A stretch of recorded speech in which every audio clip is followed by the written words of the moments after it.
Welcome, Michele. Thank you, Lesley. You're welcome. So I want to say congratulations. Thanks. This is a phenomenal book. I didn't know really what to expect. I had read your Longreads essay, and I had gotten a couple of stories into the anthology, and I am just like completely floored by how the number of writers you have, how talented they are. Writers that I hadn't known who they were, but then looked them up afterwards and realized how well known they were. Mm-hmm. And I thought it was a very powerful book. So thank you. You're welcome. I'm going to get my questions out. So tell me a little bit about your process. I know that you are a writer. Yes. And an editor. And when the Longreads essay came out, tell me about what happened in getting the book deal and what you did to choose the writers that you chose, how you approached them in that process. Sure. So a little bit of background first is that the essay that inspired this anthology is way over a decade in the making. I started writing it when I was an undergraduate. And when I first started writing it, it was an essay about my stepfather being abusive. And it took me many years to realize that actually what this essay was about a longing for a better relationship with my mother and the fracture that this abuse caused in our relationship. So when the essay was published, it came out in October of 2017, right when the Me Too movement really took off. And so many people responded to my essay, but also to the title of the essay, What My Mother and I Don't Talk About. I kept hearing from so many people who said, I have my own story of what I can't talk about with my mom. And so it was really important to me when I was putting this anthology together to have a diversity of not just writers, but different types of relationships between mothers and children. So it's not just mothers and daughters in this book, there are mothers and sons also. And some of the people who are writing about mothers who are no longer alive. Some people are estranged from their moms, some people are really close with their mothers. So we have a wide swath here of representation. And I reached out to a lot of writers that I admire to see if they were brave enough to write about what they can't talk about with their moms.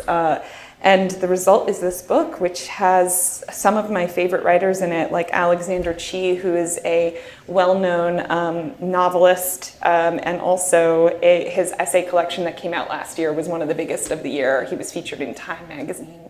That essay collection is called How to Write an Autobiographical Novel. And he wrote a fantastic essay about being sexually abused as a choir boy and not telling his mother because he wanted to protect her, and the silence that caused. But then there's some funny pieces in here too, like Kathy Hanauer, who actually is the editor of a mega bestseller anthology called The Bitch in the House. And she wrote about her father being like really domineering and how she could never have a conversation with her mom without her dad chiming in all the time. So that one is a very humorous piece. So we've got like a wide range of things, and it was important to me to get as many different writers and stories in here as possible and not have it just be a depressing book, but have some uplifting essays as well. I think that's one of the things as I go from essay to essay, I feel like laughing, and then the next one I'm gasping. Like those two especially. Like I think that I see a lot of mother figures reflected in a lot of different types of mothers in these books, and I related to those two essays specifically. Speaking of Alexander Chee, so a lot of that essay has to do with how he prepared his mother for writing the book. Mm-hmm. And I'm wondering, did you talk to your mother at all before the Longreads essay was published? No. So tell me a little bit about that. Yeah, so I know some writers who will not publish anything without telling the person that they're writing about first, or waiting until the person is dead. And I completely respect that. In my case, I knew that my mother would not be happy with this essay, and I didn't want to feel further silenced. I felt like this was an important story to tell, that it was a story that could help a lot of people. So my mother found out after the fact, after the essay was out, and after I got the book deal. And so that's really hard. It's been very complicated, and I'm hoping we'll be able to talk about it at some point, but it's been extremely difficult, so. Yeah, sad. I mean, all of these stories I think are incredibly brave to tell. I mean, there is there's a reason why it's called 15 Writers Breaking the Silence. And Yes. yeah. So you also mentioned that Me Too. So this happened at the same time as Me Too, or was this what compelled you to actually write it down? And No, I was working on the essay for well over a decade, and then it just happened that my editor at Longreads, Sari Botten, had accepted the essay, I think in September of 2017, and then the Weinstein story broke. And when that broke, she was like, we're moving this up, because originally it wasn't going to come out until Thanksgiving, and instead it came out that week. So it was really published during a crucial moment when people were finally ready to break silences about things. Yeah. But there's all kinds of silences that are broken in this book. It's not, like I said, it's not just abuse. There's, one of my favorite pieces, I mean, they're all my favorite, but I really love this piece that Lesley Jameson wrote that I closed the book with, because it's such a nice note to end on. It's about how she's so close to her mother, and she wanted to understand who her mother was before she became her mom. I think a lot of us try to imagine what our mom was like before she became the mother figure, right? And it's hard to imagine her without us. And she reads an unpublished manuscript that her mother's first husband wrote based on their marriage. oh boy. So that is a really interesting essay. Yeah, it's one of the things that I had kind of noted to myself was that, despite there are some really sad stories in here, but overall I think it paints a really sympathetic view of mothers, and it does seem like all of the writers do, I'm trying to think if there are are probably some exceptions, but do kind of take a sympathetic view of their own mothers and cut them a lot of slack in the things that they lacked in growing up. So. Yes. Okay, I've got some Oprah-y questions here for you. Go ahead. Okay? Yeah. Okay. So you say that mothers are idealized as protectors. Mm-hmm. In compiling all of these stories and reading all of them and doing all this exploration, do you think it's fair to idealize mothers? I don't. In fact, the Los Angeles Times review of this book talks about how this is a book about allowing mothers to be imperfect. And I think that I talk about this in the introduction to the book, but I think that we try to no one can check all the boxes as the perfect mom, right? Mothers are humans too. And this book is an attempt to show that, by mythologizing them, that can be dangerous, false mythologies around them, So I think this is a way of new stories to look at moms in the light of, mothers can be complicated just like any human being. And taking them off that pedestal and talking about them as a human being. Yeah, I mean, I always say I recently became a mother. It's been about 5 years now, and it's just not fair, man. I don't know what to tell you, but you can't be everything all of the time, and as everybody will tell you, it's like you're going to end up doing something that is going to make your daughter or son write an essay about you at some point, I think, in your life, and exactly. Why do you think, in your essay specifically, there are a couple of instances that you talk about your mother's lack of compassion or understanding of you, yet you have a teacher who reaches out to you, who understands what you're going through and seems sympathetic, or you have, I think it was an ambulance driver, who kind of are able to protect you and give you the comfort that you need. Why do you think it was so hard for your mother to give you those things and so much easier for a stranger? I think because it comes down to denial. I think, abuse causes denial in relationships. And I think for my mother to admit that her husband was abusive to me, it would shatter what her view is of her marriage and of her home and her family. And so I think that's why I'm always kind of seeking out mother figures all around me, right? Like anyone who can be nurturing or maternal. And it's not to say that my mom hasn't been maternal. There are parts of her that are wonderful. And I talk a lot in the book about her cooking and how that's something that makes me feel really close to her. But again, getting back to that idea of our mothers can't check all the boxes. Some mothers can't provide that nurturing that we need. And so we also need to kind of learn to mother ourselves. And that's something that I've been thinking about a lot in not just editing this book, but talking about the book and in my own life. Yeah. I feel like I've heard that a lot recently too, like learn to mother yourself, or especially, I know that Mother's Day, which is coming up, pretty prescient on the book, but I hear that a lot for people who are estranged of their mothers, that they take the day to kind of, be the mother to themselves that they never had. And it's easy to,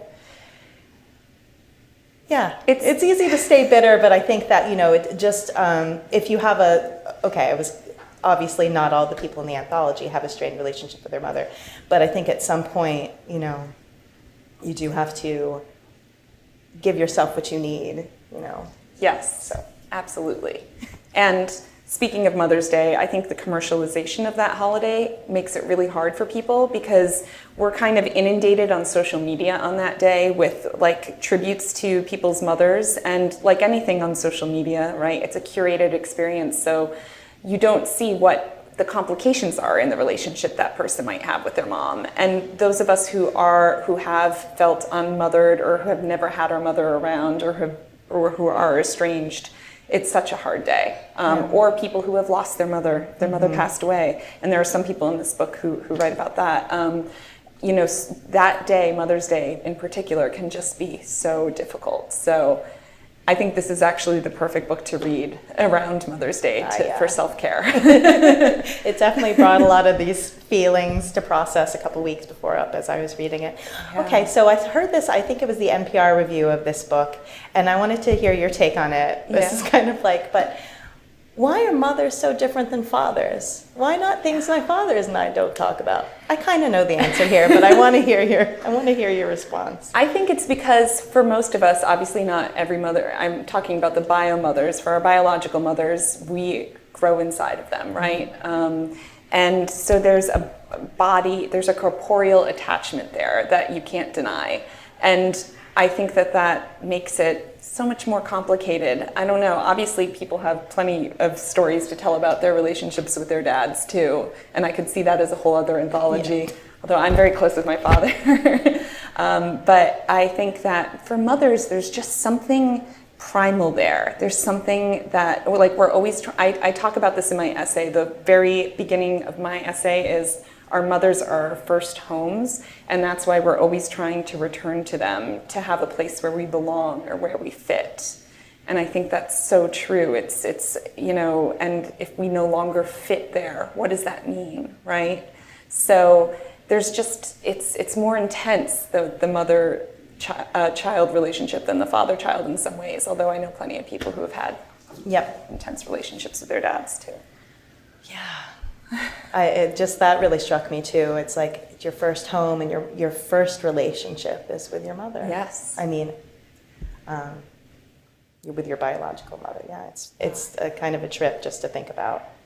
Melissa Febos. I said Michele Febos, but I love her, and I'm glad. I was really glad. I loved her essay so much. She kind of got a little bit to Greek mythology and the relationship between Demeter and Persephone. Yes. I loved that. So she says that all children are built to be loved, but not all parents need it. And you've spoken to her, I think, about the essay, but I think you also did recently talk with her on this book, so maybe you have some insight in it. Do you think that she equates protection with love? Her essay is a lot about her mother bailing her out of things or protecting her from the world. Yes. Yeah. I think so. I mean, I'm curious to hear what you think. Do you think she equates that?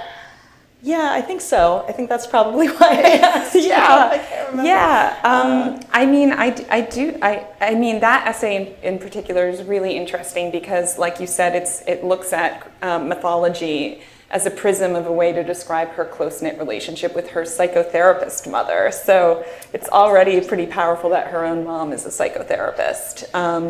But yeah, I think, in that essay, Melissa really makes herself very vulnerable on the page because she talks about when she was going through some really difficult times in her life, and she kind of puts it all out there, right? And I do think that protection, in some ways, needs love, but also you have to kind of learn how to. I think there's like a duality there, right? Because she also was feeling like she had to protect her mom in some ways. So it kind of, I think there's a duality there. I like that especially because I think about my personal relationship with my mother, and I have multiple mother figures in my life too, but was a contentious one. I related to her essay and then a couple of other essays in the book, and I thought to myself, you know, this is a mother who really is a psychologist. She's doing all of the right things, but still realizes in this, again, through the prism of this mother-daughter relationship and mythology, realizes that the daughter has to go off and identify herself, and that was a difficult one for me to read, just knowing that that's something that has to happen. You know, it does. It's a natural process. I guess I should feel better about that. So I have a couple just like last questions to wrap up, and then we'll take questions from the audience and then do a signing. Why do you think a lot of these stories are about mothers having secrets, and these secrets only being revealed like because of something catastrophic or upon their deathbed? And why do you think that mothers have so many secrets? Because most humans have secrets. That's true, yeah, I'll give you that. I'm glad you brought that up, though, because I think there are some great essays in here that deal with that. In particular, Dylan Landis writes about after her mother died, trying to imagine her mother's potential romantic relationship with a very famous painter. And she enters the imaginative realm of like actually going there and trying to write about what it would have been like if her mom did have this romantic relationship with Haywood Bill Rivers. And then there's a piece by Juliana Baggett that's really funny about her mom telling her everything. So not keeping secrets, but telling her she was the person that her mother confessed everything to, and what that means to carry all of that around. It's heavy. But yeah, secrets, I mean, all of us have them, so of course mothers have them. You know, I think it's just a primal thing about protection, love, secrets, trying to protect children from the realities of life. Well, that's the other thing, is not revealing your full selves to your children, not showing that you are fallible, right? Was it Dylan Landis? Is that her name? That was one of my favorites as well. Yeah. That was a fascinating. It's so good. 16 Minetta Lane. 16 Minetta Lane, yeah. So good. That's the one about the painter. Yeah. Yeah. It's really good. Okay, so we talked a little bit about Mother's Day, and this will be like my last question. What would you say to somebody who hasn't read the book yet, but was thinking about giving it as a Mother's Day gift? I would say that it makes the perfect Mother's Day gift because it's not overly sentimental, but it is really like there is a lot about hope and love in here too, and it allows for some really important conversations to happen. I've already heard from people who are buying it for their children so that they can have these conversations that are so difficult to have. So the first thing I thought was I was going to get these for my sister. My mother, I'm not so sure, but I might end up doing that. So, but thank you so much for answering all these questions. It's lovely to have you here. I love the book. Thank you, Lesley. Sell it over there. And does anybody have any questions? So the main reason that I'm here is I have two daughters, a 12-year-old and a 5-year-old. And my mom passed away 4 years ago. And she was sick for a while, so we got to have really good conversations around how I treated her growing up and how she treated me, how things went growing up for us, basically. And I guess the thing that I'm hoping you might have some insight based on your research, how do I try to help have even better communication lines with my own daughters? And I don't know if you have children or not, but like maybe in your research you found information. Like, I'm here for my daughters, basically. I'd like to foster that relationship. That's wonderful. I think, I don't have kids of my own, but I do feel like I've immersed myself in this very much by editing this anthology. And I think the main thing is to not be afraid to have the difficult conversations. Anything that you feel like you're not sure how to approach in telling your children or talking about with your children, to not let the fear stop you, because so often fear is what paralyzes us, right? And sometimes the most important conversations we can have come out of something that we're afraid to talk about. So I would say to push past that fear, like force yourself to push past it in order to have clear, open communication. But also it might be good to, even if you're not a writer, to just write some things down that you want to talk to about your kids first. That might really help you just kind of figure out what it is that you are afraid to talk about and what you want to articulate with them. But I don't know if that answers your question. No problem. So I'm curious, I mean, it seems like essays like this would really spark a lot of emotions, and I'm curious if, since you've released this, if you've received even more interest and reader stories, and if you, basically, is there a sequel? I mean, I was just sitting here thinking I can think of at least one personal story and one story I'm directly involved in, and I just imagine that, you know, that's the case with a lot of folks. Are there plans for a sequel, or are you getting lots of reader interest and contribution, or more writers wanting to be involved? Well, thank you. That's a good question. It just came out, so there are no plans for a sequel right now, but I have been hearing from so many people who have read the book, strangers, who say that they can relate to something they read in here, that it really made them feel less alone. I heard from one person who is estranged from their child and felt like there's no other book out there that can help her with that, and so that meant a lot to me. It always means a lot to me to hear from anyone who's had any kind of emotional response to the book. But I think, like you said, people respond to this title. Everyone can think of their own stories, so I'm hoping that people will be encouraged to share these stories with their friends, their loved ones, and keep the conversation going, or start a conversation to begin with. I will say, after I read it, I wanted to just write you like confessional stories of all of my... So it did have that effect on me. Yeah, it's really hard. I teach creative nonfiction, and one of the first things I teach my students is to write from a place of shame or vulnerability, because that's often where some of the best stories are. And another thing, Melissa Phoebus, who we were talking about before, I was just on a panel with her, and one of the things she talks about is not making yourself always like the hero in whatever you're writing about, right? But showing yourself as a flawed person as well, because we all are flawed people, right? And so I think about that a lot when I'm writing. All right. Well, Michelle will be signing some books, and thanks for coming, everyone. Thank you.